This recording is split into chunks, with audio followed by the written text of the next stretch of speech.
He thought today was the happiest day of her life. She was wrong. Isabella Moreau walked into her husband's penthouse holding a pair of tiny baby shoes and an ultrasound photo, proof of the life growing inside her, proof of everything she believed they were building together. 2 years of marriage, 2 years of standing beside a man who ruled through fear and silence and blood. She had convinced herself that underneath all of it, he loved her. She was about to find out exactly what she was worth to him. If this story breaks your heart the way it should, hit that like button right now and drop your city in the comments. I want to see how far this story travels. The morning had started the way all her best mornings did. Quietly, without ceremony, without the weight of Lorenzo's world pressing down on her shoulders. Isabella woke before 6, the way she always did when he was away on business. The penthouse they shared in the city was different from the estate. Smaller, tighter. The kind of space where sound traveled through walls and she could hear the hum of the refrigerator from the bedroom. She preferred the estate. She preferred space. But Lorenzo kept the penthouse for meetings she was never invited to attend, for conversations she was never supposed to overhear, and she had long since learned not to ask questions about which life he was living on any given day. She lay in bed for a few minutes with her hand flat against her stomach. The nausea had been bad the week before, bad enough that she'd gripped the bathroom sink and stared at her own reflection and wondered if something was wrong. Then the doctor's office had called with the results, and everything shifted. The world rearranged itself. She pressed her palm against her lower abdomen and felt nothing from the outside, nothing visible, nothing that anyone looking at her would notice. But she knew. 6 weeks. The doctor had confirmed it 3 days ago, and she had spent those 3 days sitting with the knowledge alone, turning it over in her mind the way you turn a stone in your hand until the rough edges stop surprising you. She hadn't told anyone. Not her sister, not her mother, who would have immediately begun planning a christening. Not Elena, the housekeeper at the estate, who had quietly become the closest thing she had to a friend inside the walls of the DeSantis world. No one. She wanted Lorenzo to be first. That was the kind of woman she still was then. The kind who saved the best things for the person she believed deserved them most. She got up and made herself tea because coffee had started to make her sick, and she stood at the kitchen window watching the city come alive below. Delivery trucks, a woman walking a dog that was clearly too large for a city apartment, a man in a gray suit standing on the corner staring at his phone with the particular posture of someone receiving bad news. She watched them and felt, for the first time in weeks, something that wasn't anxiety. Something lighter. Their anniversary was today, 2 years. She had spent the better part of a week deciding how to tell him. Cards felt insufficient. A dinner reservation felt too formal, too constructed, like something you planned for a business partner. She had settled on something simpler, more honest. She had found a pair of baby shoes, white, impossibly small, soft leather, with a single snap at the ankle, in a shop 3 blocks from the estate. She had bought them without thinking, standing at the counter with her credit card already out before she'd fully processed what she was doing. The woman behind the register had smiled and said congratulations, and Isabella had felt her eyes sting and blinked it away. The ultrasound photo was in a small envelope. The shoes were wrapped in tissue inside a paper bag she'd folded neatly at the top. She dressed carefully. Not for Lorenzo, or not only for Lorenzo, she told herself. For herself. She wore a deep blue dress she'd bought in Paris on their honeymoon, the one he had told her made her look like she belonged somewhere important. She had thought that was a compliment at the time. She still thought so, standing in front of the mirror this morning, though it occurred to her now that the sentence could be read 2 ways. She called a car rather than taking one of the estate vehicles. She didn't want the drivers reporting her movements to Lorenzo's security team before she arrived. She wanted to surprise him. She wanted one moment that was purely hers, theirs, before the machinery of his life could absorb it and file it away. The car ride took 22 minutes. She counted them. The building where Lorenzo kept the penthouse was the kind of building that didn't advertise itself. No name on the facade. A doorman who nodded at her with the careful neutrality of someone paid to forget faces. She'd been here dozens of times, and he'd never once acknowledged that he recognized her. She had always found that slightly chilling. She found it more so today, though she couldn't have said exactly why. She took the private elevator to the 43rd floor. She had a key. He'd given it to her 8 months into the marriage, pressing it into her palm with a particular solemnity that had felt significant, like a threshold being crossed. She had kept it on her keychain ever since, a small brass thing that weighed almost nothing, and she held it now as the elevator climbed, the paper bag with the baby shoes resting against her hip. The doors opened directly into the foyer of the penthouse. She stepped in and immediately heard voices. Not the kind of voices that suggested a business meeting. Not the low, clipped exchanges she'd grown accustomed to overhearing at the estate when Lorenzo's men gathered around the long table in the east wing. These voices were lighter. There was laughter underneath them. A woman's laughter, specifically, the kind that belonged to someone at ease, someone comfortable, someone who had no reason to lower her voice. Isabella stood in the foyer without moving, the logical part of her brain, the part that had spent 2 years learning to exist inside a world built on misdirection, told her immediately what she was hearing. But logic and knowledge are not the same thing, and she stayed still for another 3 or 4 seconds, the paper bag hanging from her hand, her feet planted on the marble floor as if waiting for permission to move. She moved toward the hallway. Lorenzo's executive office was at the end of it. The door was not fully closed. It sat open perhaps 4 inches, and from that gap came light and warmth and the sound of 2 people who had forgotten, or never cared, that the world outside their moment existed. She should have called out. She understood that afterward, that if she had simply said his name from the foyer, if she had let her presence be known from the first second, the scene in front of her might have rearranged itself into something she could have survived without knowing the full shape of. But she didn't call out. She walked to the door, and she looked through the gap. Lorenzo DeSantis was not a man who showed softness easily. Isabella had learned his body language the way you learn a language late in life, imperfectly, with gaps, always second-guessing the translation. She knew when he was tense by the way his shoulders sat. She knew when he was angry by the particular stillness that came over him, the way he went very quiet right before something broke. She knew the sound of his real laugh versus the laugh he used in rooms full of people he was performing for. The laugh she heard now was real. He was standing beside the long mahogany desk with his jacket off and his sleeves rolled to the elbow. Vanessa Hale, his personal secretary, 31 years old, dark-haired, the kind of composed and precise that Isabella had always read as professional, stood close to him with both hands resting on his chest. Not grabbing, not urgent, resting. The way you rest your hands on something that belongs to you. He kissed her. Isabella had imagined, in her lowest moments during the marriage, during the long weeks when he was away and didn't call and she lay awake parsing the silence, that she might one day face something like this. She had imagined it the way you imagine a car accident, theoretical, unreal, a bad scenario you run through your mind so that you'll be prepared if it ever actually happens. She was not prepared. Her hand found the wall beside the doorframe. She pressed her palm flat against it and held herself still, her breath going shallow, the paper bag against her hip suddenly heavy enough to make her arm ache. Vanessa pulled back from the kiss first and said something that Isabella couldn't fully hear, a low, amused murmur. And Lorenzo smiled. Not the performing smile, his real one. Then Vanessa said, clearly enough that every syllable reached the hallway, "Does your boring wife even know what day it is?" The air left Isabella's lungs.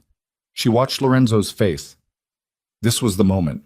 She understood that even then, in real time, she understood that this was the precise moment that would determine everything. If he said her name with any kind of weight, if his expression shifted, if there was even a flicker of something that looked like shame. He laughed. "Isabella?" He said her name the way you say the name of someone you've almost forgotten. Fond, distantly. The way you'd remember a place you used to live. She trusts me completely. That's her whole thing. She'd never... He stopped to laugh again. She's perfect for what she is. Keeps the family's image clean, shows up when she's supposed to, doesn't ask questions. Vanessa tilted her head. And what is she exactly? Exactly what she looks like, Lorenzo said. A good mafia wife, quiet, grateful, completely in the dark. The paper bag hit the floor. It didn't make much sound. The tissue absorbed the impact, and the baby shoes landed without so much as a click. But Isabella heard it the way you hear the sound of your own body when everything else goes silent. She looked down at the bag by her feet. Then she looked back through the gap in the door. Neither of them had heard. Vanessa was laughing again, leaning into him, and Lorenzo was talking, still easy, still utterly at home in a moment that was dismantling Isabella from the inside out. She watched him the way you watch someone you realize you don't recognize. The shape of him was exactly the same, the set of his shoulders, the tilt of his head, the way he held himself like the room existed to accommodate him. All exactly the same. And yet, she bent down and picked up the bag, slowly, quietly, the way you move when you don't want to be found. She took one step backward, then another. Her heels were silent on the marble because she had always, without being asked, learned to move quietly in his spaces. She had thought that was love. She understood now it was practice for exactly this moment. She reached the elevator. She pressed the button.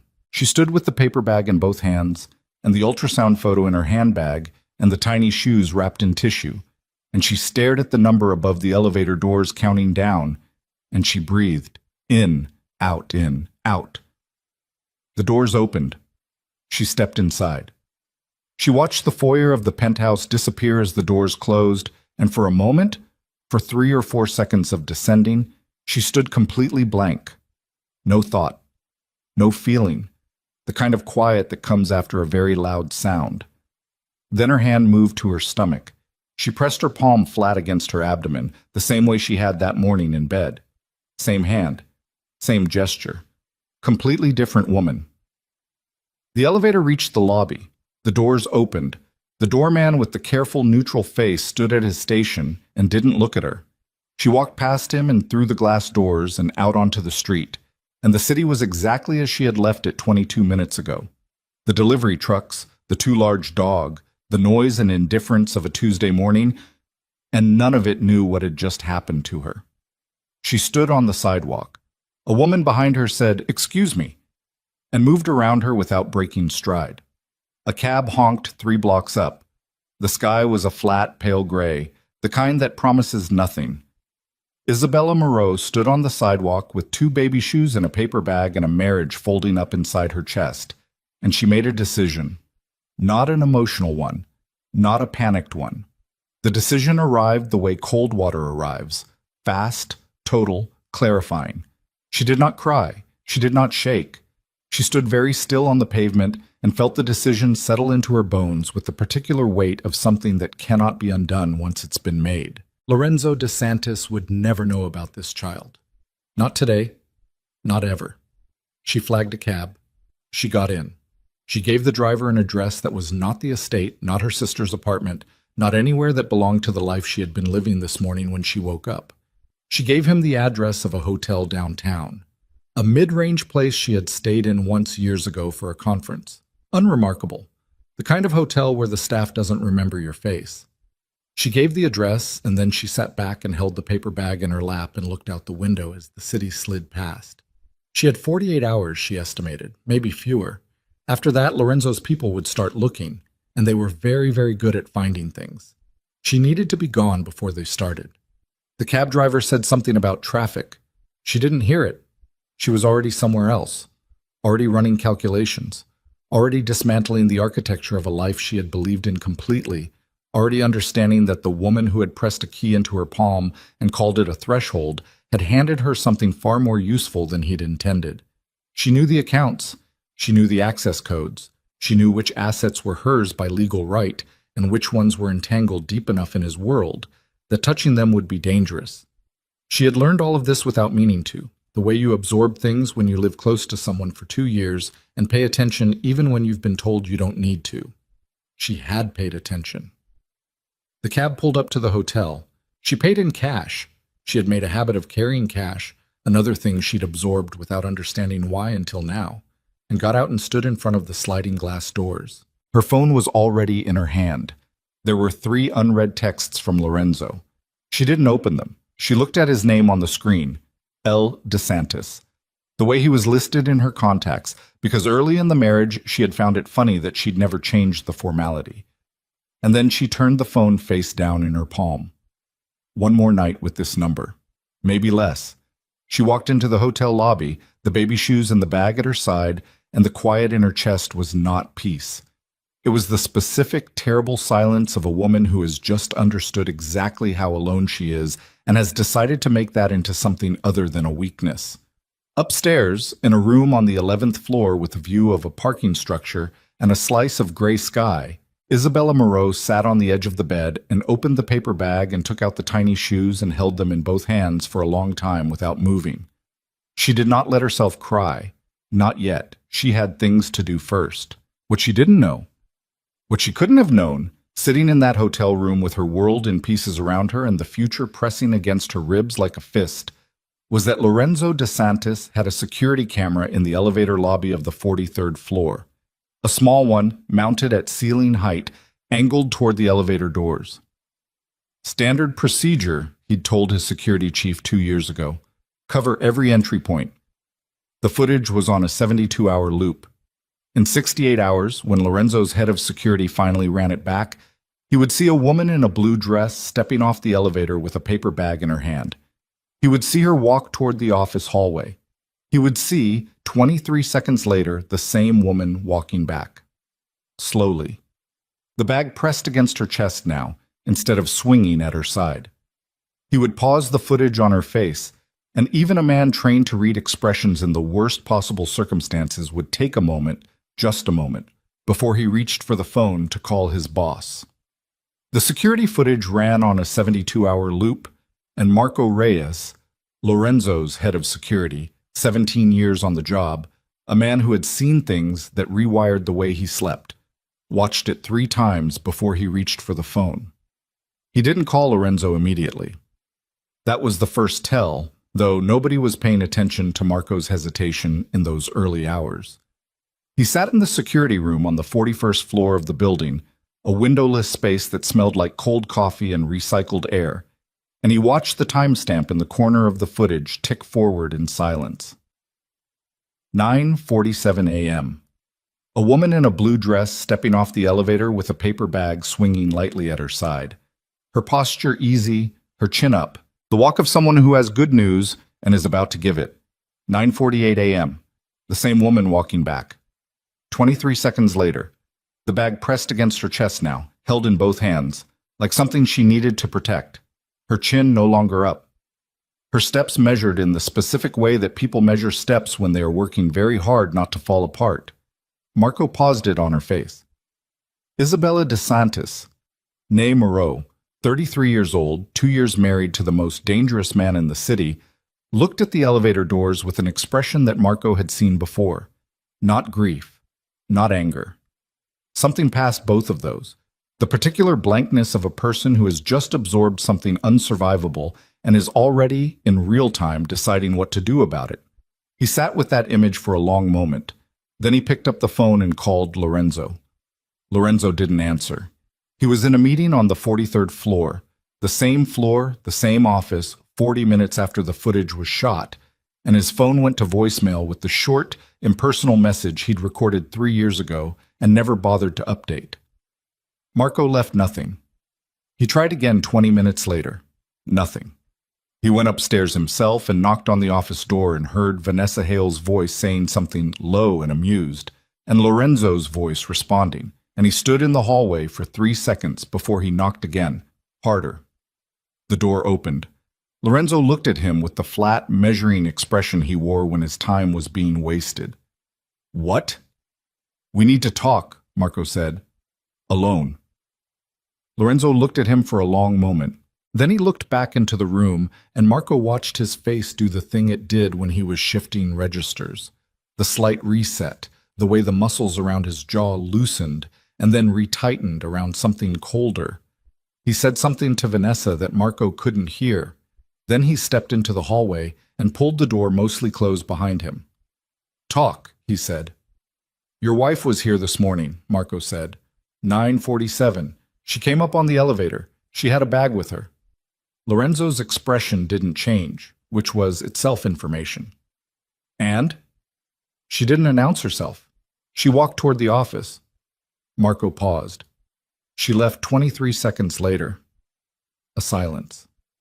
The hallway was very quiet.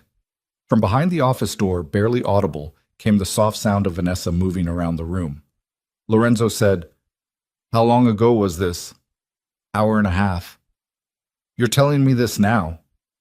I'm telling you the moment I confirmed what the footage showed, Marco said, which was not entirely true, and from the way Lorenzo looked at him, Lorenzo knew it wasn't entirely true.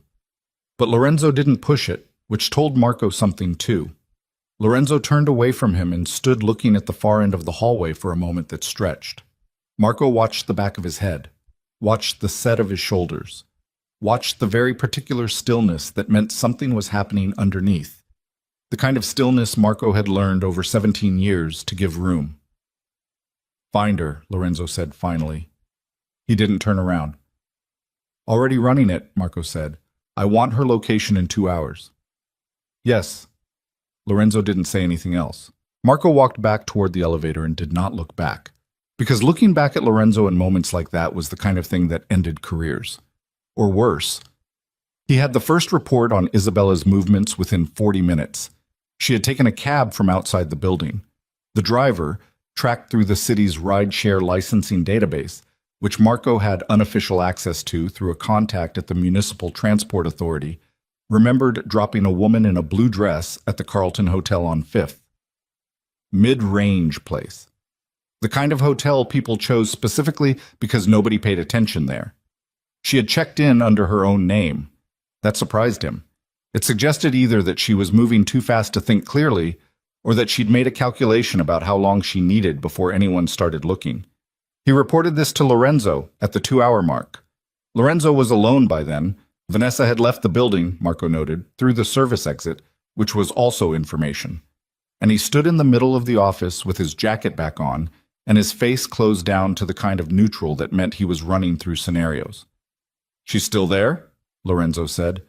Checked in 2 hours ago. No activity on her phone. Cards haven't been used since. She paid cash for the cab. Marco said nothing. Lorenzo turned toward the window. The city spread below them, flat and gray under the overcast sky, indifferent to the particular domestic catastrophe unfolding on the 43rd floor. Go to the hotel. Don't approach her. I want eyes on the exits. She doesn't leave without me knowing. You want me to bring her in? No. Fast. Harder than necessary. Lorenzo caught himself and dropped his voice back to its normal register. No, just watch. Marco went to the hotel. He positioned 2 men at the lobby and 1 near the service entrance and sat in a car across the street with a coffee he didn't drink and watched the building's facade. He was good at waiting. He had made a career out of being good at waiting.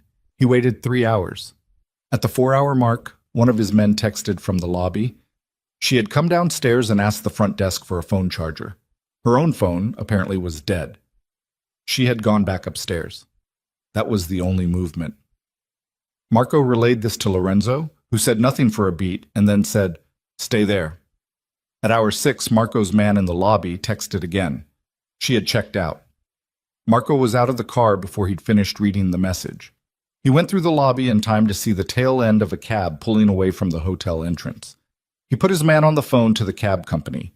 They had a destination in 4 minutes, the central train station, 2 miles east. He called Lorenzo while he was moving. She's heading to the train station, Marco said. A silence. Lorenzo, I heard you. A pause that felt longer than it was. Let her go. Marco stopped walking. He was standing on the sidewalk outside the Carlton, the city moving around him, and he said, Say that again. You heard me. She's your wife. I know who she is. Lorenzo's voice had gone very quiet. The quiet that Marco associated with things breaking, with the moment just before something irreversible happened. She's not in danger. She's leaving. Let her go. Sir, Marco. Just the name. Nothing else. Marco stood on the sidewalk for a moment longer, the phone against his ear, watching the space where the cab had been. Then he said, Understood. He pulled the surveillance team. He drove back to the building. He sat in the security room and watched the city feed on his monitors and thought about the look on Isabella DeSantis's face in the elevator footage, the blankness, the decision already being made, and he thought about the bag she'd been carrying when she arrived and the way she'd pressed it to her chest when she left. And he thought about what a woman carries in a paper bag on her wedding anniversary when she is going to surprise her husband.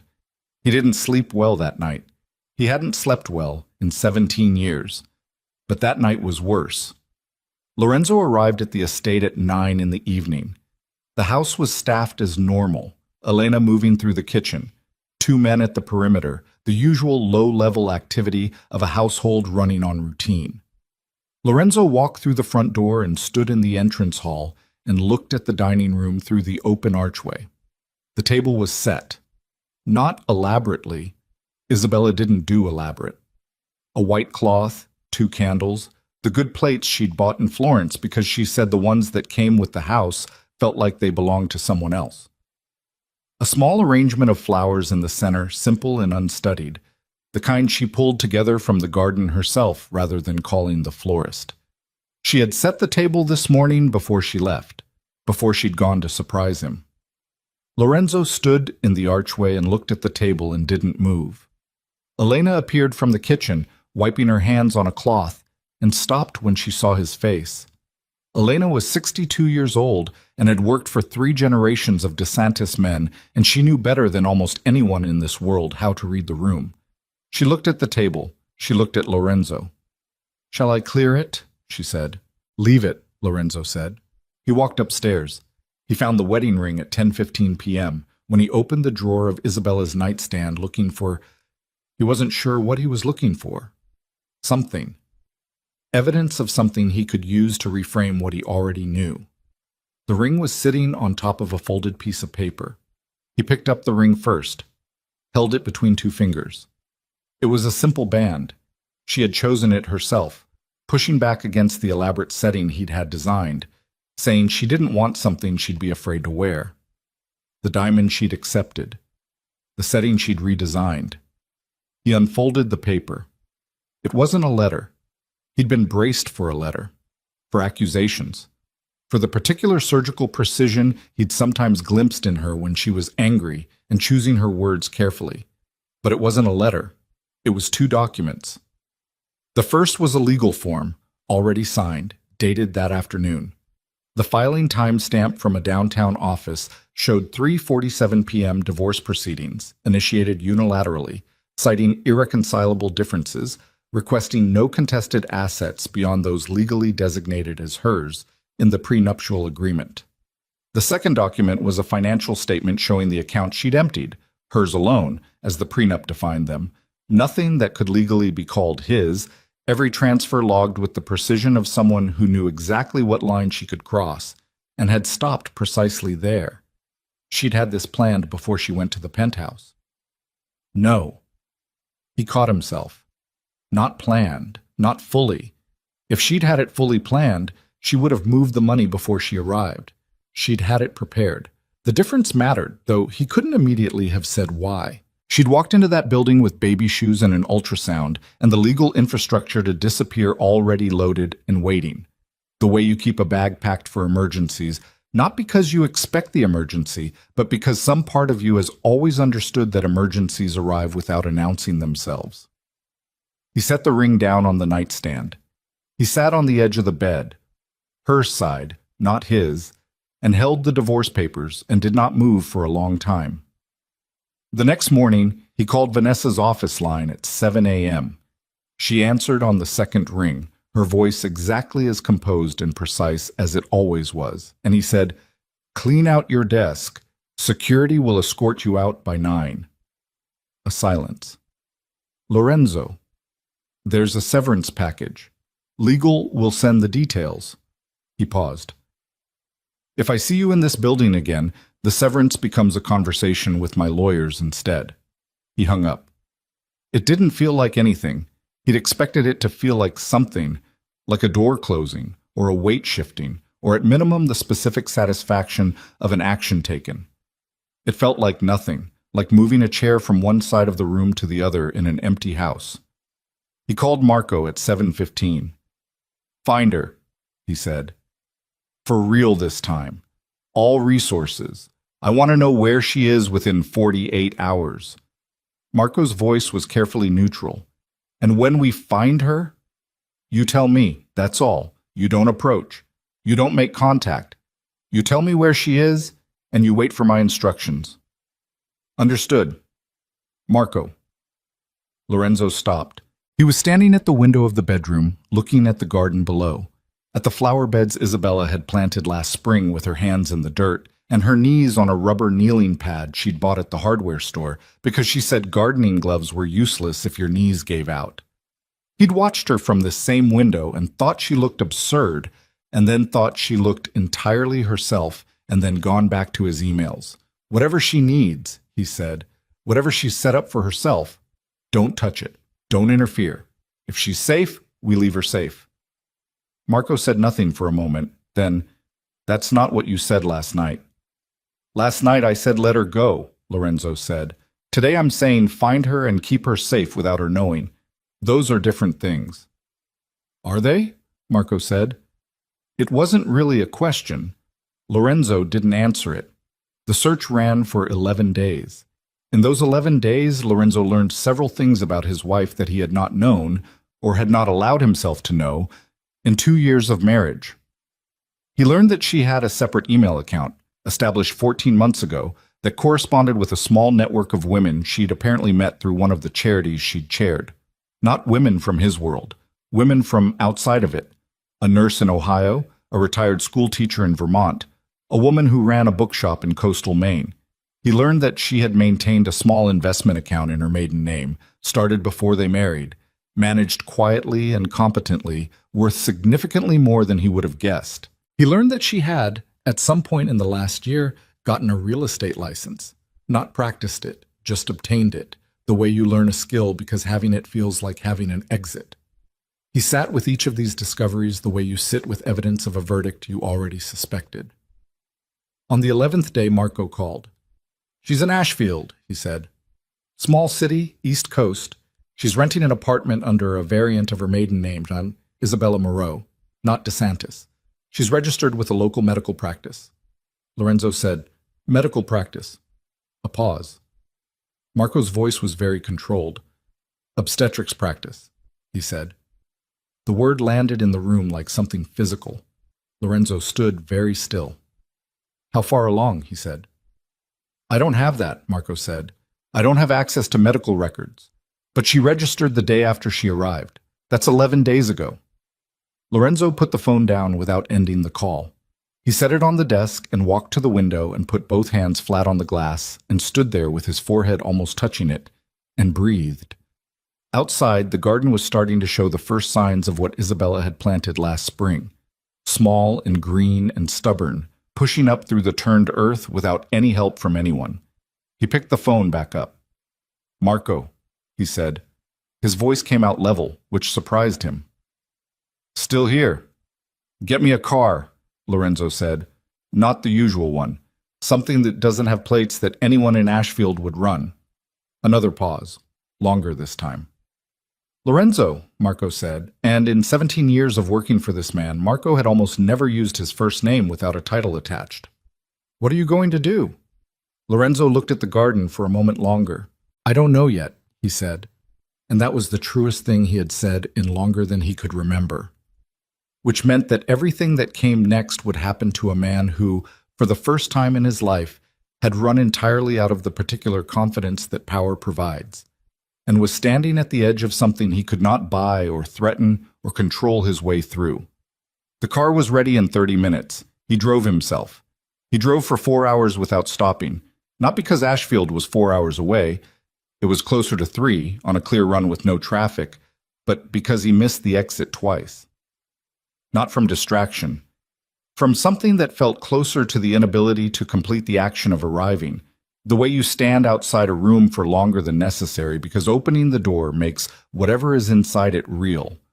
He caught himself on the second missed exit, pulled onto the shoulder of the highway, and sat with the engine running and both hands on the wheel and looked at the road ahead without seeing it. A child.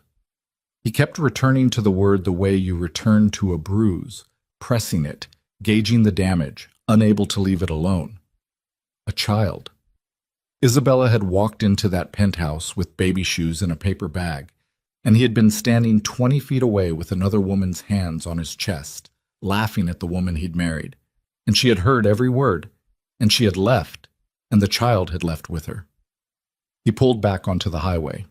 He didn't miss the exit again. Ashfield was the kind of city that didn't announce itself.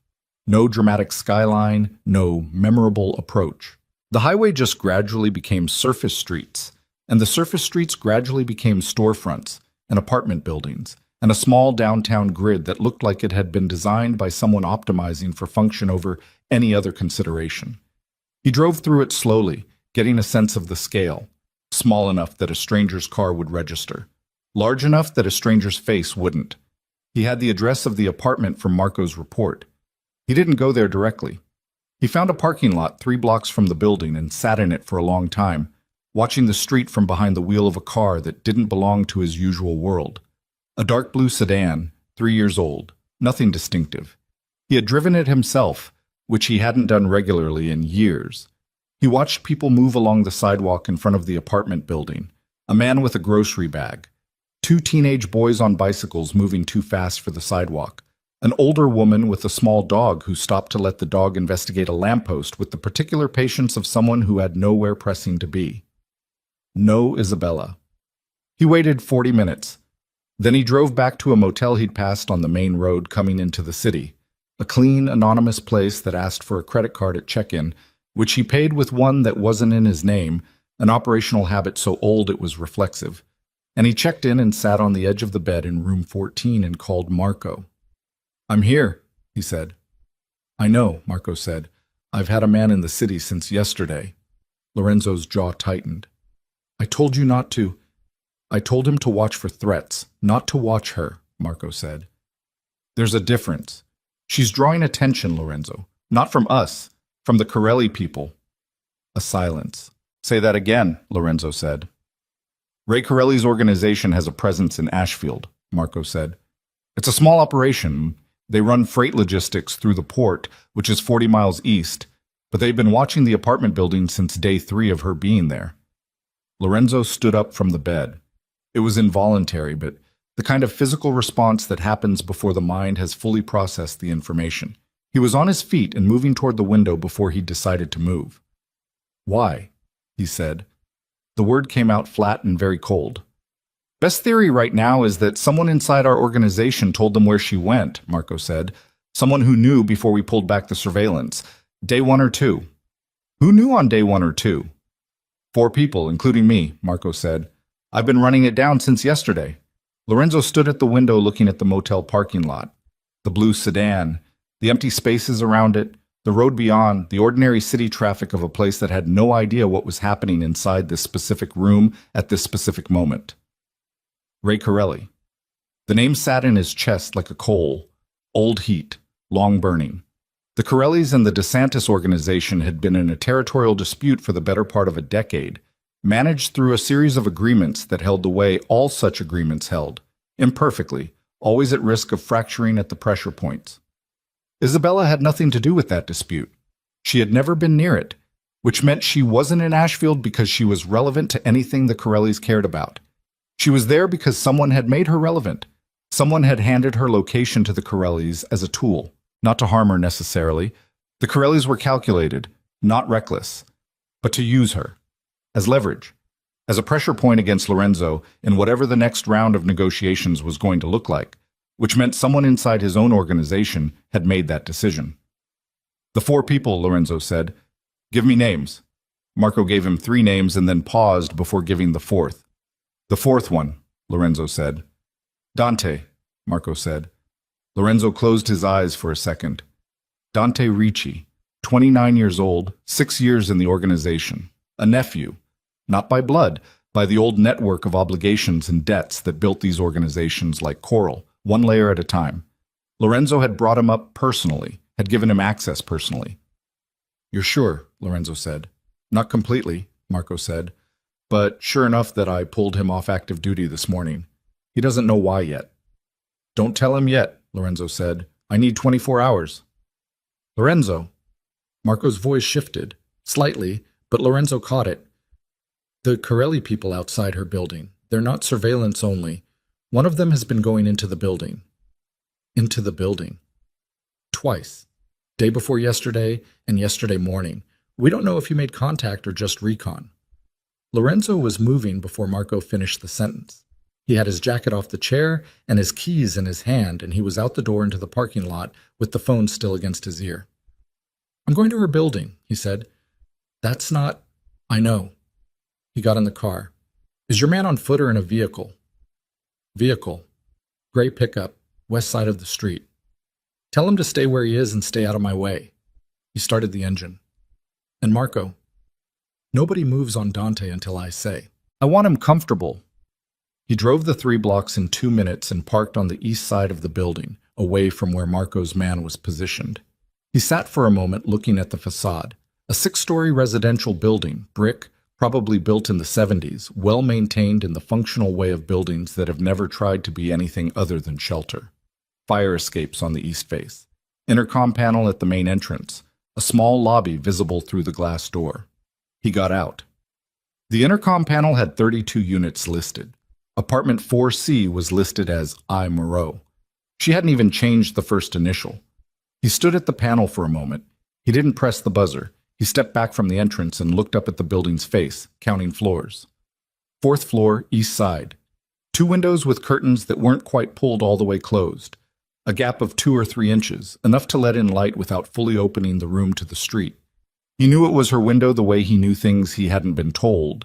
The particular quality of the light inside. A lamp placed near the window rather than in the center of the room. The way she'd always positioned lights because she said overhead lighting made her feel like she was being interrogated. He went around the side of the building and found the service entrance propped open by a cleaning cart. He went in. He took the stairs rather than the elevator. Old habit, always know your exits, and climbed to the 4th floor and stood in the stairwell with his hand on the door for a moment before he pushed it open. The hallway was empty. Thin carpet, institutional lighting, the particular smell of a building full of people living their ordinary lives. Cooking smells, laundry, the faint trace of a cleaning product. He walked to 4C and stood outside it. He could hear, very faintly, movement inside. The specific rhythm of someone moving around a kitchen. The sound of a cabinet opening and closing. The clink of something against a countertop. He raised his hand to knock and stopped, because he heard a second sound that didn't fit the domestic rhythm of the kitchen. Something else. A creak. From the wrong direction. From the stairwell at the far end of the hall, the opposite end from where he'd come up. He turned. A man he didn't recognize was stepping off the far stairwell into the hallway. 35. Heavy set. Moving with the particular unhurried confidence of someone who has been in this hall before and is not concerned about being seen. He was looking at 4C. He hadn't noticed Lorenzo yet. Lorenzo stepped back against the wall to the left of Isabella's door, into the slight alcove created by a recessed unit door across the hall. It wasn't much cover. It was enough. The man in the hallway walked toward 4C without changing pace, without looking up, one hand moving toward the inside of his jacket. Not a weapon. Something smaller, an envelope or a folded paper. Lorenzo couldn't see clearly. The man stopped outside 4C and raised his fist to knock. Lorenzo was across the hallway in 3 strides. He had the man by the collar and the wall before the knock landed, the man's forearm pinned between his body and the plaster, the impact muffled enough to not carry far. The man was big and reacted fast, faster than Lorenzo expected, and got a hand free and went for something at his hip, but Lorenzo already had that arm and twisted it up and back, and the sound the man made was short and breathless, and immediately cut off because Lorenzo's forearm was across his throat. "The envelope," Lorenzo said, very quietly. "Drop it." The man dropped it. Lorenzo kept him pinned for another 3 seconds, gauging resistance. The man was professional enough not to struggle further. He was also professional enough that his face, once the initial shock cleared, went back to a careful neutral rather than showing fear. "Corelli, man." "No question." "Tell Ray that I know," Lorenzo said. Still quiet. Conversational, almost. "Tell him that if I see anyone from his organization within a mile of this building again, our current agreements become something I discuss with the Marchetti people instead of continuing directly. Tell him I said it simply so there's no interpretation required." The man said nothing. His eyes were steady and flat. Lorenzo held for another moment, then stepped back and let him go. The man straightened his jacket, picked up nothing from the floor, looked at Lorenzo for exactly 2 seconds, the look of someone committing a face to memory, and then walked back to the far stairwell and was gone. Lorenzo looked at the envelope on the floor. He picked it up. It wasn't sealed. Inside was a folded note, handwritten, and he didn't need to read past the first line to understand what it was. It was a message for Isabella, from a name he recognized, a name from inside his own organization, Dante's handwriting. He knew the handwriting from 6 years of signed reports. The note told Isabella that Lorenzo had found her, that he was coming for her, that if she wanted protection from the man who'd already sent people to watch her, she should call the number at the bottom of the page. The number was a Corelli line. Lorenzo stood in the hallway of a residential building in Ashfield with a note in his hands that had been written by someone he'd raised inside his own organization, designed to terrify his pregnant wife into asking her husband's enemies for protection from her husband. He put the note back in the envelope. He put the envelope in his jacket pocket. Then he turned back to 4C and knocked. Silence from inside. Then the specific quality of silence that means someone has stopped moving and is now very still. "Isabella," he said. He kept his voice low and even. "It's me. I'm alone. I need you to open the door." Nothing. "I know about the Corelli people," he said. "There was a man in your hallway 30 seconds ago. He's gone. But I need you to let me in so I can explain what's happening." A long pause. He heard the floorboards shift, her weight redistributing, moving closer to the door. Then her voice, through the door, with a quality he hadn't heard in it before. Not afraid exactly. Something harder than fear. "How did you find me?" Not a question. A statement. An accusation folded into the shape of a question. "I'll explain everything," he said. "Please open the door." The chain slid. The deadbolt turned. The door opened 4 inches, still on the secondary chain, and through the gap he saw her face for the first time in 11 days. She had cut her hair. It was shorter now, practical, pushed back from her face without effort. She was wearing a gray sweater and loose pants, and the change in her body was visible. Not dramatically, not yet, but enough. Enough for him to feel something drop inside his chest that didn't have a name. Her eyes went to his face and stayed there, and they were the color they always were. That particular dark amber he had stopped noticing at some point during the marriage because the familiar stops registering, and they looked at him with absolutely no warmth whatsoever. "You said no one could trace me," she said. "I have resources." "I know what resources you have." Her voice was level. The flatness of it was worse than anger. "That's why I went somewhere small. That's why I changed my name. That's why I paid cash for 3 weeks of a lease before I used a single card." She paused. "And you still found me in 11 days. 11 days and a man I trusted who shouldn't be trusted," Lorenzo said. "Which is what I came to tell you." She looked at him through the 4-inch gap for a moment. Her eyes moved to his jacket pocket, to the slight rectangular outline of the envelope. "What's that?" she said. He took the envelope out and held it up so she could see it through the gap without handing it to her. She looked at it. Her face changed. Slightly, but he caught it. The very small shift that meant recognition.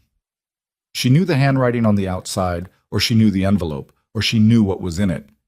He watched her process it and arrive somewhere he couldn't follow. "He already contacted you," Lorenzo said. Her jaw tightened. "How many times?" he said. The chain slid off the secondary lock. The door opened. She stood back from it to let him in, and he walked into the apartment that she had built in 11 days into something that looked like a life. A small kitchen with a grocery list on the refrigerator, a table with 2 chairs and an open book face down on one of them, a lamp near the window exactly where he'd thought it would be. And she closed the door behind him and stood with her back against it and crossed her arms and looked at him. "Twice," she said. "He called twice. He said he could get me out of the country. Safe. The baby, too." She paused. "He said you were coming to take the baby." Lorenzo looked at her. "He said what?" "That you'd found out about the pregnancy.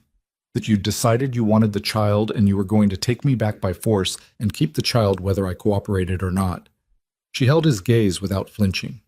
He was very specific. He said there were 4 men already en route. The air in the small apartment was very still. Lorenzo stood in the middle of it and felt the full architecture of what Dante had built. The Corelli pipeline, the manufactured terror, the note in his pocket, the phone calls designed to push Isabella toward the one move that would give the Corellis everything they needed. And he felt something that was almost beyond anger, because anger had a shape and this didn't. "You didn't call him back," Lorenzo said. "It wasn't a question." "No," she said. "I was trying to decide whether I should." "Isabella, don't." Her voice didn't rise. It got quieter, which was far worse. "Don't say my name like that. Don't use that voice. The voice you used when you wanted me to stop asking things." She uncrossed her arms and let them fall to her sides. "Tell me who he is. Tell me what he wants. Tell me what the Corellis get out of this." He told her. All of it. Marco's findings, Dante's access, the freight operation in the Eastport, the leverage play, using her location to force Lorenzo into a disadvantageous negotiation by threatening the one thing that had turned out to be, against all of Lorenzo's careful accounting, not a negotiable asset. She listened without interrupting. When he finished, she was quiet for a moment, looking at the floor between them. "So I ran from you," she said, "and I ran directly into the middle of something that has nothing to do with me." "Yes." "Because someone inside your organization decided I was useful." "Yes." She looked up. "And what happens now? You deal with Dante. You manage the Corellis. You handle it the way you handle everything." She tilted her head slightly. "And where does that leave me?" He didn't answer immediately. "Where does it leave me, Lorenzo?" she said again, and her voice cracked on the last syllable. Not broke, cracked, the way something cracks when it's been under pressure for too long and the surface finally gives. And she turned away from him and put both hands on the kitchen counter and stood with her back to him and the lamp near the window, threw her shadow long across the floor. He stood behind her in the small apartment in Ashfield and understood, with a clarity that felt like being very cold, that he had no answer that would be sufficient. He had never been in a room before where power gave him absolutely nothing. He reached into his jacket pocket and set the envelope from the hallway on the kitchen counter beside her left hand, so she could see it without turning around, and he said, "I need you to stay in this apartment tonight while I deal with Dante." She turned her head to look at the envelope. Then she said very quietly, "You need." He heard the word land the way it was meant to land. "I'm asking," he said. She looked at the envelope for another moment. "One night," she said. "One night," he agreed. He left the apartment and stood in the hallway and heard the deadbolt turn behind him and the chain slide back into its bracket. And he stood there for 3 seconds with his hand still raised from where he'd steadied himself against the door frame. And the hallway was empty and quiet and smelled like other people's ordinary lives. And he was a man who had spent 20 years building an empire that had just proved, in the space of one small kitchen, to be worth considerably less than he'd believed. He took the stairs down. He called Marco before he reached the ground floor. "Bring Dante to me," he said. A pause. "Here?" Marco said. "Here," Lorenzo said. "And Marco, make sure he thinks it's routine." He pushed out through the service entrance into the cold evening air of Ashfield, and the city moved around him the way cities do, without care, without acknowledgement, indifferent to the particular reckoning that was coming. And Lorenzo de Santis, who had never in his life been afraid of a confrontation, stood on the sidewalk and felt something that was not fear exactly, but lit evening air of Ashfield, and the city moved around him the way cities do, without care, without acknowledgement, indifferent to the particular reckoning that was coming. And Lorenzo de Santis, who had never in his life been afraid of a confrontation, stood on the sidewalk and felt something that was not fear exactly, but lived right next to it. Because Dante knew where Isabella was. Dante had already made 2 phone calls to her, and if Dante understood in the next 24 hours that his pipeline to the Corellis had been discovered, there was one move still available to him that Lorenzo had not yet fully accounted for. He started walking back toward the blue sedan. The streetlights were coming on. Marco brought Dante to Ashfield in 4 hours. Lorenzo spent those 4 hours in the blue sedan parked 2 blocks from Isabella's building, engine off, watching the street through the windshield with the particular stillness of a man who has run out of things to do with his hands. He didn't eat. He didn't call anyone. He sat with the envelope in his jacket pocket and the cold settling into the car as the night came down over the city, and he thought about 6 years. 6 years of watching Dante Ricci move through the organization, the early days when the kid had been raw and eager in the way that could go either direction, useful or dangerous, and Lorenzo had made the call that it would go useful. He had staked something on that call. Not just operationally, something he didn't have a clean word for. He had been wrong. At 11:40 p.m., Marco called. "We're 20 minutes out." "The location I sent you," Lorenzo said. "He thinks it's a logistics issue with the port operation," Marco said. "He's been asking questions in the car, casual questions, the kind a man asks when he's checking whether the story holds." "Does he seem nervous?" A pause. "He seems like a man who is working very hard not to seem nervous," Marco said. "Good," Lorenzo said. "That's about right." He drove to the location, a commercial storage facility on the south edge of the city, the kind of place that rented units by the month and didn't ask what went in them. Lorenzo had used the facility twice before for operational reasons that had nothing to do with Ashfield. He had the key code for Unit 7 from a standing arrangement with the owner, a man named Pruitt, who had been accepting a flat monthly payment from the DeSantis organization for 3 years in exchange for availability and silence. He was inside the unit when Marco's car pulled up. The unit was large, the size of a 2-car garage, with a single work light hanging from a ceiling hook and a metal folding table and 2 chairs that Pruitt kept there for exactly these occasions. Lorenzo stood beside the table with his jacket on and his hands in his pockets and waited. Dante walked in first. He was 29 and built like a man who had spent his early 20s working on docks, which he had, thick through the shoulders, a jaw that had been broken once and set slightly wrong, dark eyes that moved fast and registered things fast. He walked into the storage unit and saw Lorenzo, and the fast eyes did one circuit of the room, the table, the chairs, Marco behind him blocking the door, and then settled on Lorenzo's face. And in that half-second, Lorenzo saw it. Not guilt, specifically. The very rapid recalibration of a man who has just understood that the story he'd been given for the last 4 hours was not the real story. He covered it fast. That was the thing about Dante. He'd always been fast. "Boss," he said. Easy, the voice of a man arriving at a routine meeting. "Sit down," Lorenzo said. Dante sat. He put his hands on the table in front of him, flat, visible, the unconscious signal of a man who has learned, somewhere along the way, to demonstrate that he is not holding anything. Lorenzo noted it. He pulled out the chair across from Dante and sat, and for a moment neither of them said anything. The work light hummed. "You want to tell me something," Lorenzo said, "not a question." "I don't know what you mean," Dante said. "I know," Lorenzo said. "I'm giving you a chance to get ahead of it." Dante held his gaze. His hands stayed flat. "I don't know what you think I've done." Lorenzo took the envelope from his pocket and set it on the table between them. Dante looked at it. His hands didn't move. His face didn't move. But something behind his eyes shifted, the way the surface of water shifts when something moves below it. "I pulled that out of a Corelli man's hands," Lorenzo said, "in the hallway of the building where my wife is living." He paused. "He was about to put it under her door, your handwriting, a Corelli contact number at the bottom." He let that sit for a moment. "Walk me through it." Dante said nothing. "Dante," Lorenzo's voice didn't rise. "I need you to understand the position you're in right now. Not because I want to threaten you, because I want you to understand that the only version of tonight that ends with you walking out of this room is the one where you tell me everything, not the edited version, not the version where you protect the parts that make you look least bad. Everything." Dante looked at the envelope. He looked at Lorenzo.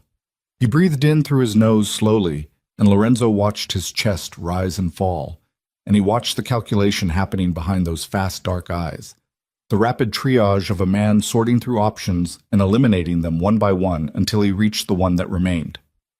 Ray Corelli came to me 8 months ago, Dante said. The room got quieter, which should not have been possible because it was already very quiet. 8 months, Lorenzo said. He had information about the organization, specific information, the kind that would have caused problems if it went anywhere. Dante paused. He said he didn't want to use it. He said he just wanted a channel, someone inside who could give him advance notice on decisions that affected his freight operation. Nothing operational. He said that specifically. Nothing that would compromise personnel. But you told him where Isabella was, Lorenzo said. That was different, Dante said. That was... He stopped. Finish it. She was already gone, Dante said. She was already out of your world. It wasn't an operational detail. It was a location. He said he'd use it to open a dialogue, to get a meeting with you through a channel you'd take seriously. By threatening my wife, Lorenzo said. By establishing leverage, Dante said. That's how it works. You know how it works. You've done it. The silence that followed had a texture to it. Lorenzo sat very still and felt the full weight of that sentence. You've done it. And the fact that it was true. And the fact that its truth made no difference whatsoever to what he was feeling right now, which was its own particular education. What information did Corelli have? Lorenzo said. 8 months ago. What was he holding? Dante hesitated. Don't, Lorenzo said. Dante told him. It took 4 minutes.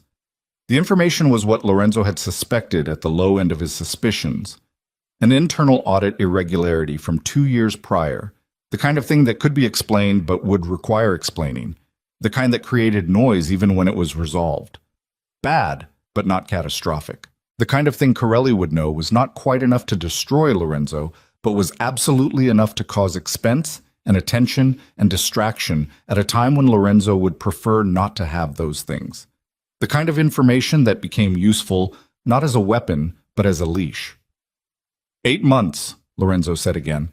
He said it not to Dante, but to the middle distance between them, to the particular air of the storage unit at midnight in Ashfield. 8 months. The whole time Isabella had been setting the table for their anniversary dinner, the whole time she'd been planting things in the garden and building a quiet parallel life in the cracks of his world. There had been a man 6 feet from Lorenzo's shoulder in organizational meetings who was feeding information in one direction and accepting instructions from the other. Did he tell you to give her false information? Lorenzo said. The phone calls, 4 men en route, taking the child by force. Did he write that, or did you? Dante's jaw moved. He outlined the approach. I wrote the calls. Lorenzo looked at him. She didn't call back, Dante said, as if this were mitigation. She almost did, Lorenzo said. Something crossed Dante's face, not quite guilt, the specific discomfort of a man who had held a particular story about himself, that he had been careful, that he had managed the exposure, that he had not actually caused the harm he'd set up, and is watching that story come apart in real time. Lorenzo stood up. Marco, he said. Marco stepped forward from the door. He stays here tonight, Lorenzo said. I'll have Fen and 2 others here by 7 a.m. We move him to the city facility tomorrow. He looked at Dante. The Corelli information. How often were you reporting? Monthly, Dante said. A call. Sometimes a message. Last contact. 4 days ago. About Isabella. Yes. Lorenzo nodded. He picked up the envelope from the table. He started toward the door, and Dante's voice came from behind him. Lower now, stripped of the careful neutral, something rawer underneath. I didn't want to hurt her, Dante said. Lorenzo stopped. I need you to know that, Dante said. I didn't. It wasn't personal. It was never about her. Lorenzo stood with his back to the room for a moment. That's the worst thing you've said tonight, he said. He walked out. The cold air outside was a shock after the stillness of the unit. He stood beside the building for a moment with his hand against the brick wall, the texture of it rough under his palm, and he breathed, in, out. His breath made brief clouds in the cold air and disappeared. His phone rang. Marco, still inside. He let it go to voicemail. Then it rang again. Different number. A number he didn't recognize, which was itself alarming because there were very few numbers his phone didn't recognize. He answered, "Mr. DeSantis." A voice he did recognize, though it took him a half-second to place it. Measured, slightly nasal, the voice of a man who had trained himself out of whatever regional accent he'd started with. Ray Corelli. Not a lieutenant. Corelli himself. "Ray," Lorenzo said, "I understand you had a conversation with one of my people tonight," Corelli said, "and that the conversation was not entirely cordial." "It was efficient," Lorenzo said. "I communicated what I needed to communicate." "And I've communicated back," Corelli said, "by calling you directly rather than continuing the current channel, which I think you'll agree represents a gesture of good faith." "I think it represents you understanding that the current channel is closed," Lorenzo said. A pause. "I'd like a meeting," Corelli said. "Direct. You and me. I think we've been operating around a conversation we should have had a long time ago." "The Marchetti option I mentioned to your man," Lorenzo said. "That wasn't empty." "I know it wasn't," Corelli said, "which is also why I'm calling directly." A beat. "I'm not your enemy, Lorenzo. I'm a man who used the tools available to him. You'd have done the same." "My wife is pregnant," Lorenzo said. The words came out with a quiet that was almost conversational, which was the most dangerous register his voice had. "Your man was going to put a note under her door designed to make her afraid enough to come to you for protection. From me." He paused. "If that's the tool you choose when the tools are available, then what you are is something I don't sit across a table from." Silence on the line. "The meeting," Lorenzo said, "happens when I've resolved the situation with my own house. If I decide it happens at all. Don't contact me again until I reach out." He ended the call. He stood in the cold outside the storage facility for another moment, phone in hand, looking at the flat, dark sky. Then he drove back to Isabella's building. He didn't go up. He parked across the street and looked at the fourth floor, at the window where the lamp was, the gap in the curtains showing a thin line of warm light. He sat with the engine off and watched that line of light, and tried to think through what came next in a sequential, operational way. The way he thought through everything, but the sequential part kept breaking down because the thing at the center of it wasn't an operational problem. The thing at the center of it was a woman in a gray sweater who had cut her hair and moved to a strange city and was sleeping, or not sleeping, in an apartment she'd built in 11 days, alone, with his child and absolutely none of his protection. He was still sitting there at 2 a.m. when the light in the fourth-floor window went out. He sat for 20 more minutes in the dark. Then his phone rang. Marco. "We have a problem," Marco said. "Dante made a call." Lorenzo's hand tightened on the phone. "I told you to take his phone." "We took his phone," Marco said. "He had a second one. Fen found it taped under the table. He made one call before Fen got to him. 40 seconds. "To who?" "The Corelli line," Marco said. "The one from the note." Lorenzo was out of the car before Marco finished the sentence. Moving fast, crossing the street at a near run, hitting the building's service entrance with his shoulder. He took the stairs 3 at a time, his breathing going ragged by the second floor, his footsteps loud in the stairwell in a way he didn't care about anymore. 3rd floor, 4th floor. He hit the hallway door and came through it fast. The hallway was empty. He moved to 4C and knocked hard. 3 knocks. Sharp. Nothing. "Isabella!" He put his hand flat on the door. "Isabella, open the door. Right now." A long second. Then the floorboard shifted inside. He heard her footsteps, slower than he wanted them, groggy with interrupted sleep. And the light came on under the door, and the deadbolt turned, and the door opened, chain still on, and her face appeared in the gap. Half awake, hair pushed back, confused and immediately not confused as she read his face. "What happened?" she said. "I need you to pack what you can carry," he said. "We have maybe 20 minutes. 20 minutes until what?" "Until Corelli people come back to this building with instructions that are different from the ones they had before." He held her gaze. "Dante made a call. He told them I was here. He told them I found the note before it reached you." He paused. "They know their approach failed. They'll adjust." Her jaw was tight.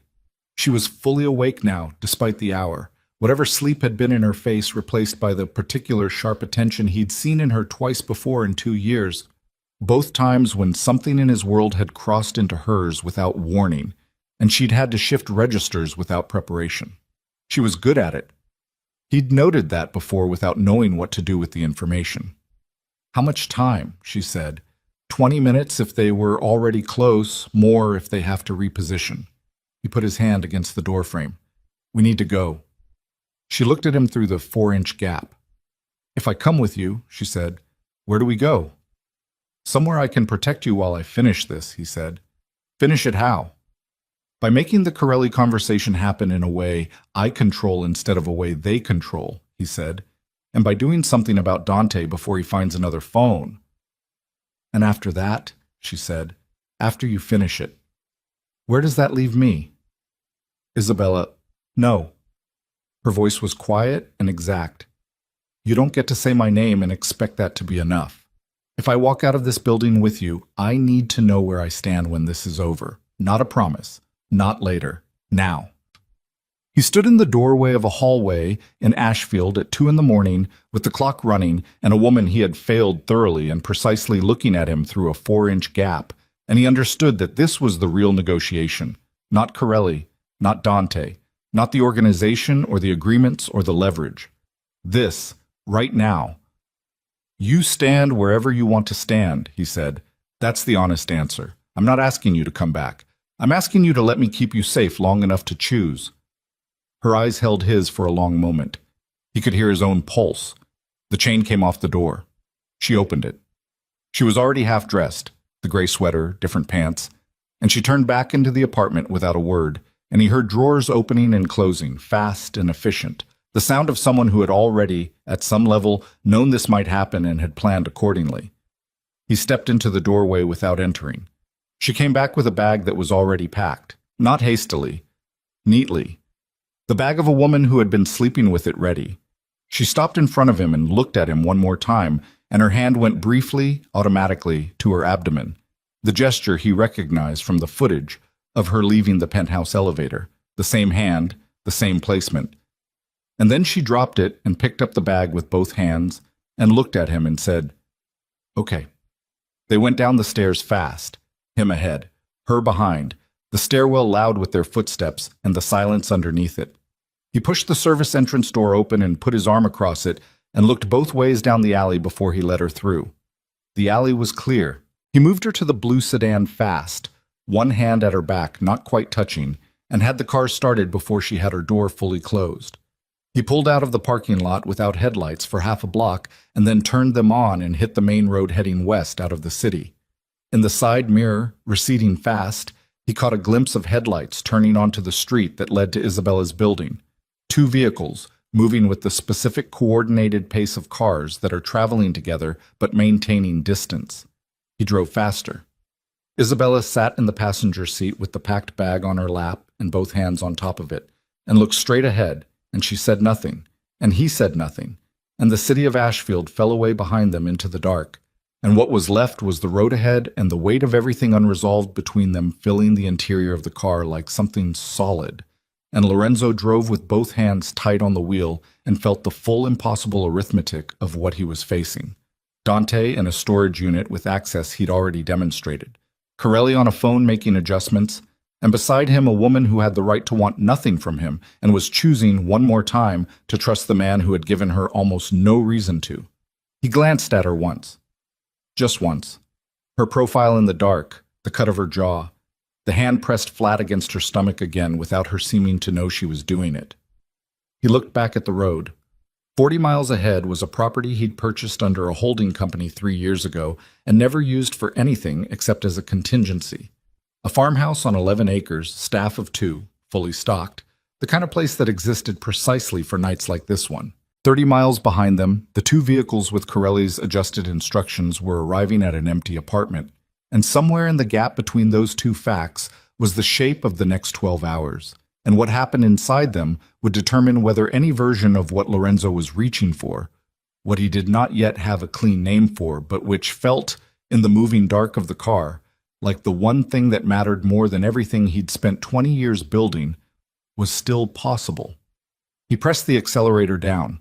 The farmhouse lights appeared at the end of a long gravel drive just after 3 in the morning, and he turned onto the drive and heard the gravel under the tires, and felt Isabella's hand move in his peripheral vision, reaching for the door handle, not to open it, just to hold something.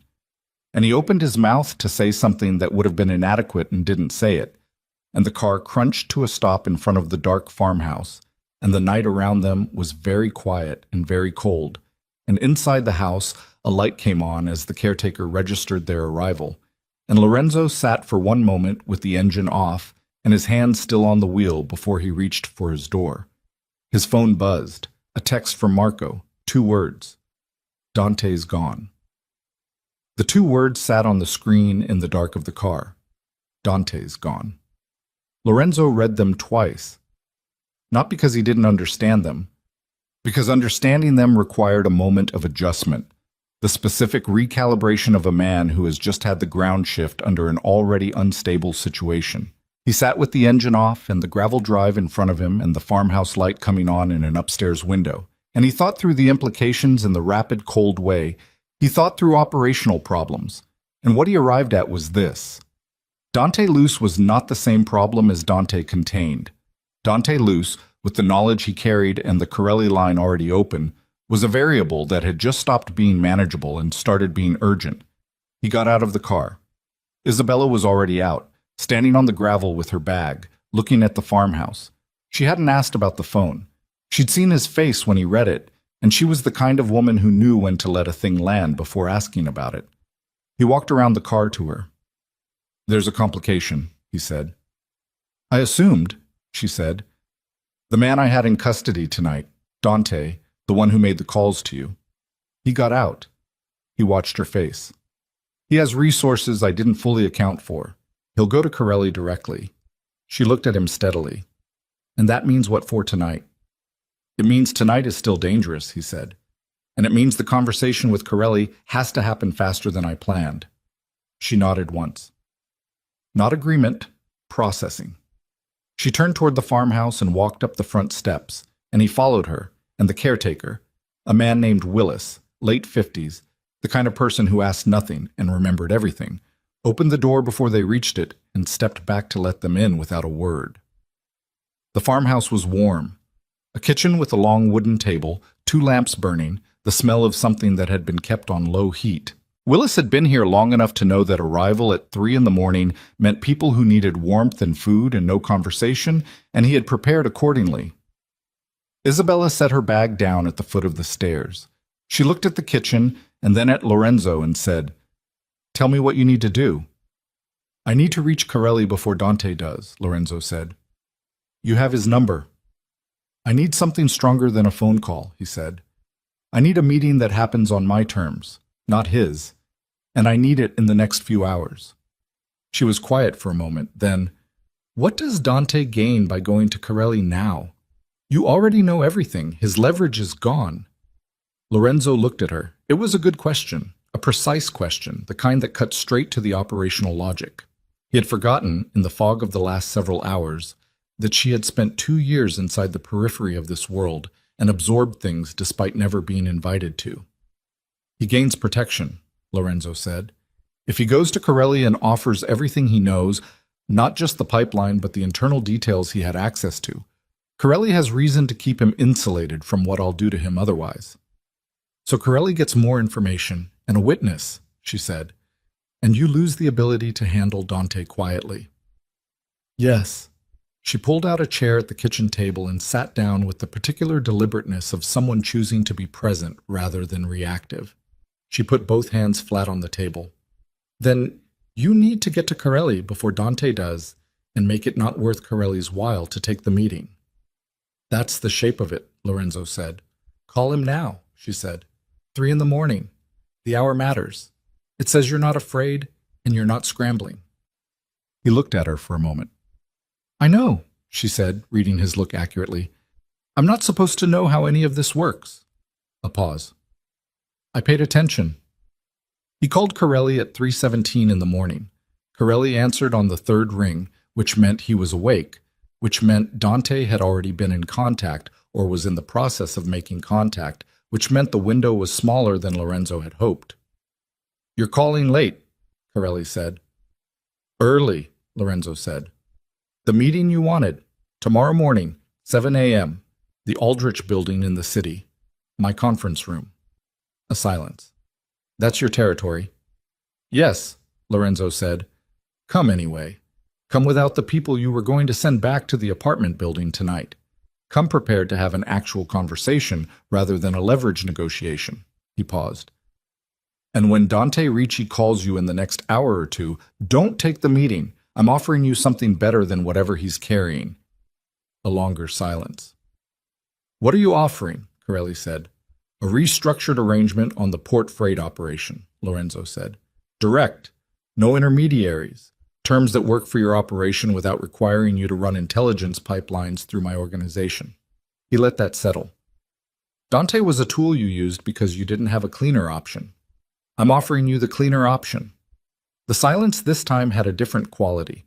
Lorenzo had been in enough negotiations to know the difference between silence that meant no and silence that meant the other person was recalculating. 7 a.m., Corelli said. 7 a.m., Lorenzo confirmed, and ended the call. He stood in the farmhouse kitchen for a moment. Willis had disappeared. Isabella was still at the table, watching him. "He'll come," Lorenzo said. "And Dante," she said. "Dante becomes a man with information nobody needs anymore, and no protection and no channel," Lorenzo said. "Marco will find him within 24 hours. She was quiet for a moment. Then she said, "And what happens to him when Marco finds him?" He met her eyes. "Don't," she said. "Don't give me the version where you manage what I know. I asked a direct question." "He'll be removed from any position where he can cause harm," Lorenzo said. "Beyond that, I don't know yet. It depends on what he does in the next 24 hours and how much damage he manages to cause." She held his gaze for a long moment, and he held hers, and neither of them looked away. It was the longest direct eye contact they'd sustained since he'd walked into her apartment in Ashfield, and what passed between them in it wasn't reconciliation or forgiveness or even warmth. It was the specific recognition of two people who have stopped pretending to each other, which is its own kind of arrival. "You should sleep," he said. "I won't," she said. "Try anyway." She stood, picking up her bag. She stopped at the bottom of the stairs and didn't turn around. "The baby shoes," she said. "I still have them. I don't know why I kept them." He didn't say anything. "I don't know why I'm telling you that either," she said. She went upstairs. He sat at the kitchen table until 5 in the morning, going through what needed to be in place before the Corelli meeting. He called Marco twice. Marco had 2 men covering the locations Dante was most likely to surface: his apartment, a woman he saw sometimes in the North District, a bar he used to meet contacts in. Nothing yet. Lorenzo told him to pull Fenn from the storage facility and redirect him to the city building before 7. He went through the terms of the freight arrangement in his head, running variations, testing weak points. He had done this his whole adult life, sat alone in the dark before something difficult, and ran it until he knew its shape. By 5:30, he had the shape of it. By 6, he was on the road back to the city. He left a note on the kitchen table, 3 lines. "Willis knows how to reach me. Don't leave the property until I call. I'll be back before tonight." He didn't sign it. He didn't know what to sign it with. The Corelli meeting lasted 2 hours and 40 minutes. Ray Corelli was 61 years old, built lean, with the kind of face that had been weathered past the point of reading easily. Deep lines, pale eyes that moved slowly and deliberately. The particular unhurried quality of a man who had decided decades ago that appearing rushed was its own form of vulnerability. He came with 1 man, which was the right number, enough to be credible, few enough to signal genuine intent. They sat on opposite sides of the conference table, and for the first 20 minutes they talked around the substance of the meeting, as men in their positions always did, establishing the register, testing the temperature of the room. Then Corelli set both hands flat on the table and said, "Dante Ricci called me at 4 this morning." "I know," Lorenzo said. "I didn't take the meeting," Corelli said. "I know that too," Lorenzo said. Corelli looked at him with the pale, deliberate eyes. "You want to know why?" I have a theory, Lorenzo said. Tell me your theory. Because what he was offering was information about the internal structure of my organization, which is useful for leverage but creates a liability. You'd be holding intelligence about a rival that the rival knows you're holding, which means the rival has reason to neutralize the liability, which means you'd be in a war you didn't want over information you can't fully use. Lorenzo paused. And because I called you first and offered you something you can use without the liability attached. Corelli was quiet for a moment. You're not wrong, he said. You're also not telling me everything. I never tell anyone everything, Lorenzo said. Fair, Corelli said. The ghost of something crossed his face that was not quite a smile. The freight arrangement. Walk me through what you're actually offering. Lorenzo walked him through it. 40 minutes. Specific, detailed. The product of 5:30 in the morning at a farmhouse kitchen table running variations until the structure held. Corelli listened without interrupting, which was itself a form of respect. And when Lorenzo finished, he asked 3 questions that were sharp and went directly to the pressure points.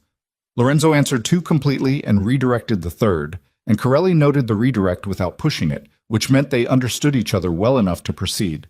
By 9:15, they had the framework of an agreement, not signed. Nothing like this got signed in a first meeting, in a room, on paper. But the framework existed, which meant the war that had been building in the background of the last decade had found a shape it could live in without detonating. Corelli stood and buttoned his jacket. He looked at Lorenzo and said, Your man Ricci, what are you going to do with him? That's internal, Lorenzo said. He came to me with information about your wife, Corelli said. Her location, her pregnancy. He paused. I want you to know I didn't use any of it beyond establishing contact. I'm not in the business of... He stopped. Chose different words. She wasn't part of the arrangement I was building. She was a method of introduction. I'd have preferred a cleaner one. Lorenzo stood. They were the same height, and for a moment they simply stood on opposite sides of the table and regarded each other with the specific level attention of men who have operated in the same dark for a long time and finally looked at each other directly. She's not part of any arrangement, Lorenzo said. No, Corelli said. I understand that now. Corelli left. His man followed. The room was quiet. Marco appeared in the doorway 30 seconds later. Dante surfaced, Marco said. The bar on Clement Street, 40 minutes ago. He's still there. Go get him, Lorenzo said. Bring him here. He picked up his jacket from the back of the chair. And Marco, no one touches him before I see him. Understood. I mean it. I know you mean it, Marco said. Dante arrived at the conference room at 10:40 in the morning. He came without resistance, which meant he'd understood that the Corelli route was closed, and he'd been running the math since 4 a.m. and arrived at the same answer from the other direction. He sat down across from Lorenzo and looked like a man who had not slept and had spent the sleepless hours reaching the full understanding of what he'd done and what it had cost him. He looked, Lorenzo thought, about 23 years old. He hadn't looked 23 years old in a long time. The Corelli meeting happened, Dante said. It wasn't a question. This morning, Lorenzo said. Dante nodded. He put his hands on the table. The same gesture as last night, flat, visible. What happens to me? You're done, Lorenzo said. The organization, the access, all of it, today. And beyond that. Lorenzo looked at him for a long moment. There's information you have. Internal details you've been carrying for 8 months. I want a complete accounting, everything you gave them, every contact, every date. You give me that, completely and honestly, and what happens beyond today is that you leave the city and we don't see each other again. And if I'm not complete, Dante said. Then the calculus changes, Lorenzo said. Significantly. Dante was quiet for a moment. Then he said, I didn't think she'd actually be scared. Isabella. He looked at the table. When I wrote those calls, I told myself she was strong enough that it wouldn't... He stopped. She was scared enough to have her bag packed, Lorenzo said. And she was alone and pregnant in a city she didn't know, and she didn't have anyone. He held Dante's gaze. She handled it. That's not because of anything you did. That's because of who she is. Dante said nothing. Start talking, Lorenzo said. The accounting took 3 hours. Marco recorded it. By the end, Lorenzo had the full shape of the pipeline. Every date, every contact, everything Dante had passed in 8 months, which was less catastrophic in its specifics than it could have been, but more than enough to have caused ongoing damage if it had continued. When it was done, Dante sat back in the chair and looked like a man who had put something down that had been too heavy for too long. Lorenzo stood. He gathered his things from the table. Lorenzo, Dante said. He stopped. I know it doesn't, Dante started. Stopped. Started again. I was afraid, he said. Corelli had information and I was afraid of what he'd do with it. I didn't see another way. You could have come to me, Lorenzo said. Dante looked at him. I know, Lorenzo said quietly. I know why you didn't. He walked out. He was back at the farmhouse by 4 in the afternoon. He turned onto the gravel drive and stopped the car and sat looking at the house. The afternoon light was low and gray, the bare fields on either side of the drive showing the flat, exhausted look of late season. A thin line of smoke from the chimney. Willis had the fireplace going. He went inside. Isabella was in the sitting room off the kitchen, in a chair near the fireplace with a book in her lap that she wasn't reading. She looked up when he came in and read his face the way she had been reading his face all his life, it seemed to him now. With the particular attention of a woman who had learned that the official version of events was rarely complete. It's done, he said. She held his gaze. Corelli. A workable arrangement. Direct, no leverage, no pipeline. He sat down in the other chair across the fireplace from her. Dante gave me everything. He's out. She nodded. Her hand rested on the cover of the book. Outside, the gray afternoon pressed against the windows. What about what he told them, she said. About the pregnancy. About where I was. Corelli told me directly this morning that he didn't use it beyond establishing contact, Lorenzo said. I believe him, not because he's trustworthy by nature, but because using it would have started something he'd evaluated and decided wasn't worth starting. She looked at the fire. So I'm safe. Yes. The baby is safe. Yes. A long quiet. The fire popped once, settling. He watched her profile in the firelight, the line of her jaw, the way she held her head slightly forward when she was thinking hard about something, a habit he had catalogued without meaning to across 2 years of a marriage he had not properly attended to. I went to the penthouse to tell you about the baby, she said. Not accusingly, simply, the way you state a fact that has been waiting for room. I had the shoes, I had the photo. I'd been carrying it for 3 days, waiting for the right moment. She turned to look at him. The right moment was our anniversary. I know, he said. You were 20 feet away, she said. I know. And you were... She stopped. Her voice had stayed level through everything, through Ashfield, through the hallway, through the car at 2 in the morning, and it stayed level now too. But it cost her something to keep it level, and he could see the cost in the particular tightness around her eyes. You were laughing, she said. That's the thing I can't get past. Not the other woman, not the words you said, the laugh. Because I know your real laugh. I know it from your performing laugh. And that one was real. He didn't say anything. Were you happy? She said. With her. Not in love. I'm not asking that. Were you happy in a way you weren't with me? He thought about giving her something that would be easier to hear. He thought about it for 2 full seconds. And then he said, It was easy. What was happening in that room was easy. It didn't require anything. He paused. What I had with you required things I didn't know how to give, and I chose easy instead of trying. He held her gaze. That's the honest answer. She received it. She didn't look away, and she didn't collapse, and she didn't absolve him. She just sat with it, the way she had been sitting with hard things her whole time inside his world.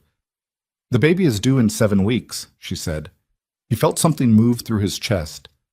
I know I said I'd never tell you, she continued. I know I left because I never wanted you to. She stopped. Her hand moved to her abdomen, the gesture she didn't seem to know she made. But you already know, so there's no decision to make about that anymore.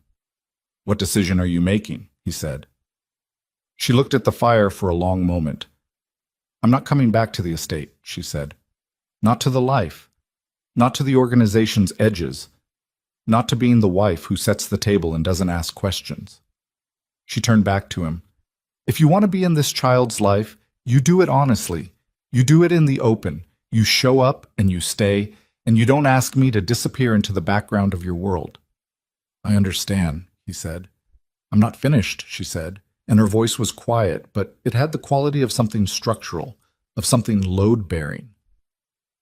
"If you make a promise to this child and you break it, I will take her somewhere you will never find me. Not because I want to punish you, because she doesn't get to be somebody's useful arrangement. She doesn't get to grow up being exactly what she looks like to someone who should love her for what she is." She held his gaze.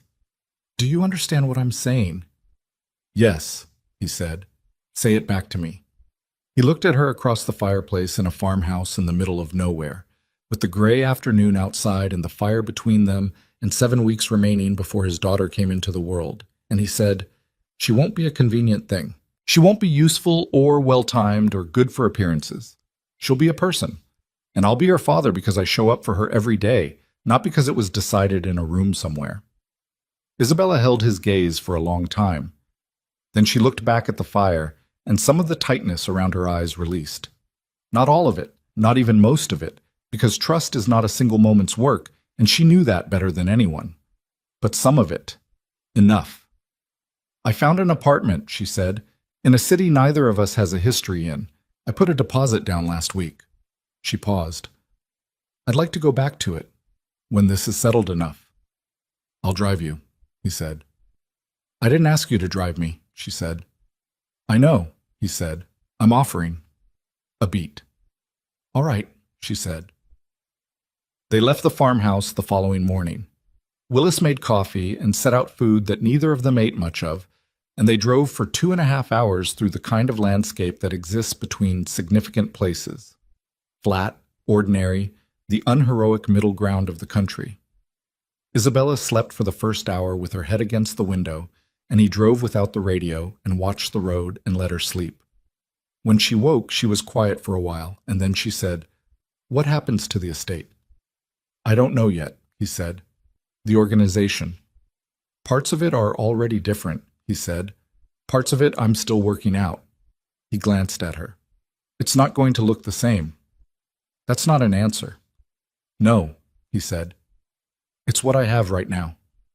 She seemed to accept that. She looked out the window at the flat passing landscape. "Elena asked about me," she said. "Willis told me she'd called twice." "She did," Lorenzo said. "She also told me the night you disappeared that she had known something was wrong for months." He paused. "She said you were too careful, that careful women are always preparing for something." Isabella said nothing for a moment, then, very quietly, "She's not wrong." They arrived at the apartment at noon. It was on the 3rd floor of a building that was considerably more cheerful than the one in Ashfield. Red brick, window boxes that would need planting come spring, a lobby with actual light in it. She had the keys in her bag. She went up and he carried the bag and stood in the doorway while she walked through the empty rooms, and he watched her move through the space with the particular attention of someone measuring it against an interior idea of what she needed. It was small, clean. It had a room that she had clearly already designated in her mind. He could tell by the way she paused in the doorway of the second bedroom and stood there a moment longer than necessary. "It's good," he said. "I know," she said. He set the bag down inside the front door. He didn't come further in. She turned and looked at him standing in the doorway, and they regarded each other across the small, empty apartment. And there was no version of this moment that was clean or resolved or uncomplicated by the weight of everything that had happened. There was only this: 2 people at the beginning of something that would require daily and deliberate and unglamorous work to build into anything resembling what it was supposed to be. 7 weeks, he said. "Approximately," she said. "I'd like to be there," he said, "when she's born, if you'll let me." She looked at him. A long, steady look with those dark amber eyes that had stopped being warm and hadn't yet decided what else they were going to be. "I'll let you know," she said. He nodded. He picked nothing up. He asked for nothing else. He stepped back from the doorway. Lorenzo, she said. He stopped. She looked at him one more time, and what was in her face was not forgiveness. Forgiveness was a thing that would take years and might not arrive fully even then, but it was something. The specific, difficult expression of a woman who has chosen to leave a door unlocked rather than bolt it, not out of softness, but out of a kind of deliberate, eyes-open decision about what she was willing to try. "Thank you for the hallway," she said. "Last night, the Corelli man."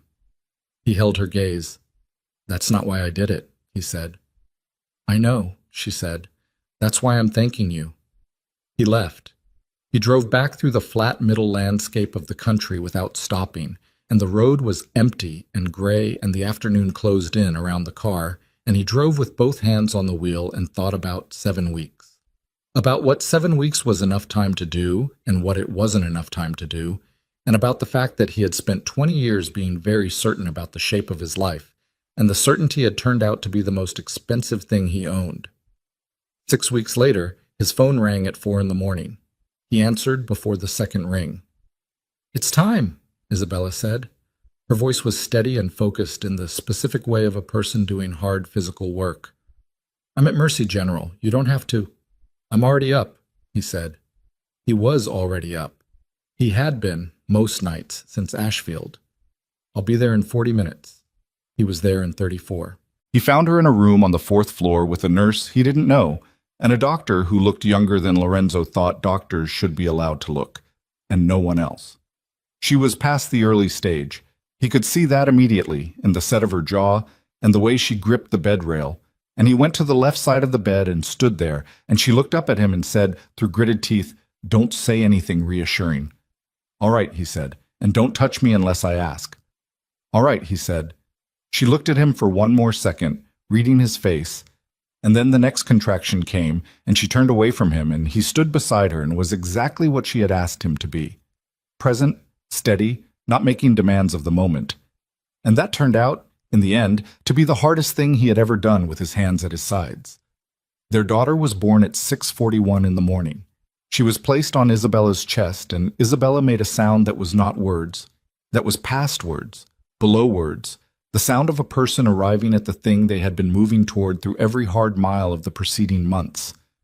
And Lorenzo stood at the left side of the bed and looked at his daughter for the first time. She was very small. She had her eyes closed. She had a remarkable amount of dark hair for someone who had existed for such a short time. She had Isabella's jaw, and she had, Lorenzo thought, with a clarity that arrived without drama or ceremony, absolutely no awareness of the world she had been born into, or what it had cost, or what would be required of the people responsible for her. She just was. Warm and real and entirely new. Isabella looked up at him. Her face was exhausted and open in a way he had not seen on it in a very long time, or perhaps had never seen on it, because this was a version of her that had not existed before this morning. "Come here," she said. He leaned in. She placed the baby, carefully, decisively, like a woman who has thought about this moment and decided something, against his chest. He brought both arms up around her without thinking, the instinct arriving before the thought, and she fit against him in the way that very small things fit against very large ones. And he stood there in the pale early morning light of the hospital room and held his daughter for the first time. He did not say anything. There was nothing to say that the morning didn't already know. Outside the window, the city was beginning. Delivery trucks. People arriving at jobs that would go on whether or not anything had been resolved in this specific room on this specific morning. The sun coming up flat and without ceremony over the rooftops, making no promises, asking nothing, simply arriving the way it did every day. Reliable, indifferent, and completely necessary. The baby opened her eyes. She looked at nothing in particular with the unfocused gaze of someone who has not yet learned to see, and Lorenzo looked back at her. And something in the landscape of what he was shifted, not all at once, not dramatically, but the way land shifts over a long season, gradually, completely, and without any possibility of returning to the shape it used to hold. Isabella watched them both from the bed. She did not smile. Not yet. She was too tired for the performed version of happiness and too honest for anything that wasn't real. But she watched her daughter in Lorenzo's arms, and she felt something that she would not have a word for until much later, sitting in the apartment with the window boxes planted, and the baby asleep in the next room, and a life rebuilt so carefully and slowly it barely resembled what had come before. What she felt was something like this: that survival was not the same as victory, and that the people who came out the other side of the worst thing were not the same people who went in.